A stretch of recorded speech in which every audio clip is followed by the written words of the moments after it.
Hello guys, good morning, good afternoon, good evening. Welcome to our channel. आज हम देखेंगे what is the difference between index fund, ETF और mutual fund. कौन सा best suitable रहेगा आपके लिए इन सिंपल टर्म्स। चलिए। सो हम जब भी इन्वेस्टमेंट करते हैं तो अपने पास दो ऑप्शन होता है। मैं अभी मार्केट के रिलेटेड इन्वेस्टमेंट से डिस्कस करूंगा। या तो आप शेयर्स में इन्वेस्ट करोगे डायरेक्टली, कोई भी शेयर्स आप देख लो, रिलायंस का शेयर देख लो, फ्लिपकार्ट का शेयर देख लो, जीनस पावर का शेयर देख लो।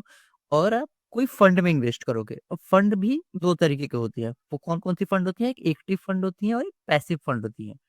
अब आप एक्टिव फंड किसको बोलोगे? वैसे फंड जिसमें एक फंड को मैनेज करने के लिए एक मैनेजर इन्वॉल्व होता है, जो कि मैनेज करते हैं फंड को। मोस्टली म्यूचुअल फंड्स होते हैं, उसमें एक फंड मैनेजर होता है जो कि सेक्टर आइडेंटिफाई करता है कि कौन सा स्टॉक है जो निफ्टी 50 को, अगर कोई पैसिव फंड है या किसी एक पर्टिकुलर आपने रिलायंस का शेयर रखा है, उससे आउट परफॉर्म करना है, जो भी मार्केट का बेंचमार्क है उससे आउट परफॉर्म करने के लिए म्यूचुअल फंड एक फंड मैनेजर अपॉइंट करती है।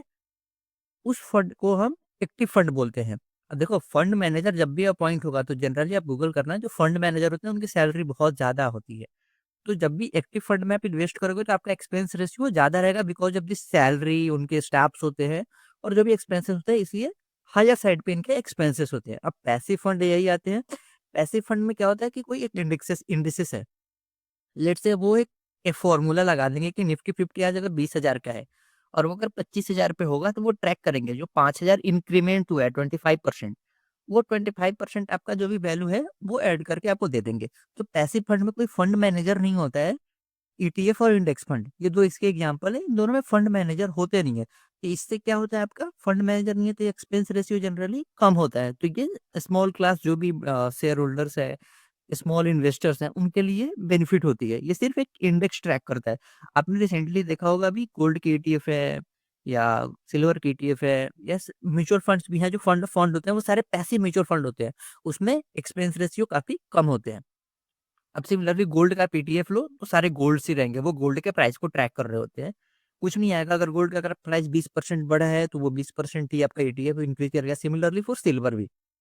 अब देखो, निफ्टी 50 में ना, अगर आप लार्ज कैप में इन्वेस्ट करते हो, म्यूचुअल फंड है निफ्टी 50 का लार्ज कैप, तो लार्ज कैप के शेयर्स के एग्जांपल है कुछ ओएनजीसी हो गया, एचडीएफसी, टीसीएस, जोमेटो, रिलायंस। इनके कुछ क्राइटेरिया होते हैं, कुछ टर्नओवर इतना होना चाहिए, नेट एसेट्स इतना होना चाहिए। अगर कोई कोई भी कंपनी ड्यूरिंग द ईयर अगर ये मीट आउट नहीं करता है तो इस कंपनीज को क्या कर देंगे, वो लार्ज कैप का जो भी म्यूचुअल निफ्टी 50 है उसके इंडेक्सेस से बाहर करेंगे। और जो करंट में कोई कंपनी जो फुलफिल कर रही होगी, जो निफ्टी 50 में नहीं है, निफ्टी 100 में, उसको आप इंक्लूड कर लोगे निफ्टी 50 में। तो इसके ट्रैक करने का सिंपली यही रहता है कि निफ्टी 50 में जो भी कंपनीज हैं अभी एट द प्रेजेंट, उसके डेटा उसको ट्रैक करेंगी और जो भी पॉइंट्स है उसके अकॉर्डिंग आपके रिटर्न्स को वो देते हैं। अच्छा, निफ्टी 50 भी एक ईटीएफ है। ईटीएफ में अगर आप निफ्टी 50 में इन्वेस्ट करोगे तो ईटीएफ क्या करेंगे, वो ट्रैक करके आपको रिटर्न्स में अकॉर्डिंगली देंगे। अब देखिए, आप म्यूचुअल फंड और इंडेक्स फंड को अंडरस्टैंड करते हैं। म्यूचुअल फंड और इंडेक्स फंड ये दोनों ना एक किसी पर्टिकुलर, अगर ये एक्टिव भी फंड है तो ये पर्टिकुलर इंडेक्सेस को ट्रैक कर रही हैं, लाइक निफ्टी 50 को ट्रैक कर रही हैं, या आप बोल लो कि किसी लार्ज कैप एसेट्स को ट्रैक कर रही हैं, या कोई इलेक्ट्रिसिटी डिपार्टमेंट के जो भी इलेक्ट्रिसिटी डिपार्टमेंट आप मत बोलो, इलेक्ट्रिसिटी फील्ड में जो भी कंपनीज हैं उनको, पावर सेक्टर कंपनी को ट्रैक कर रही है, डिफेंस को ट्रैक कर रही है। इसलिए उनका जो एनएवी है ना, वो at the end of the day calculate होता है। 12 बजा जैसे मार्केट क्लोज हुआ 3:30 में, उसके बाद वो एंड ऑफ द डे जो भी एनएवी रहेगा उसके अकॉर्डिंग आपको रिटर्न्स देते हैं। तो ड्यूरिंग द ईयर जो भी प्राइस में फ्लक्चुएशन है वो आपकी म्यूचुअल फंड और इंडेक्स के फंड पे कोई इम्पैक्ट नहीं पड़ता है। आप उसमें इन्वेस्ट, आपको जो भी डे एंड रहेगा, आप 12 बजे भी इन्वेस्ट करोगे इन द डे टाइम, फिर भी आपको जो डे एंड का एनएवी रहेगा उसके अकॉर्डिंग आपको यूनिट अलॉट अलॉट होंगी। ये मैनेज होती है प्रोफेशनल्स के थ्रू, और ये एसआईपी, आप एसआईपी के थ्रू आप ऑटोमेट कर सकते हो। लाइक अब मंथ एंड पे आप कर सकते हो, 10 तारीख को आपका जब भी पे चेक है उसके 1-2 दिन बाद में आप इसको ऑटोमेट कर सकते हो। लोअर है 100 से स्टार्ट कर सकते हो। और ईटीएफ में क्या होता है, ईटीएफ में जो भी वोलेटिलिटी है, लेट्स से गोल्ड अगर दिन में कभी 4,50,000 का है और 4 लाख का गोल्ड है, तो वो दोनों ना सेम टाइप पे, अगर 9 बजे 4 लाख है तो 4 लाख का जो भी वैल्यू होगा वो ईटीएफ में फ्लक्चुएट कर रहा होगा। और अगर 12:30 पे 450 का गोल्ड है तो वो 450 का होता है।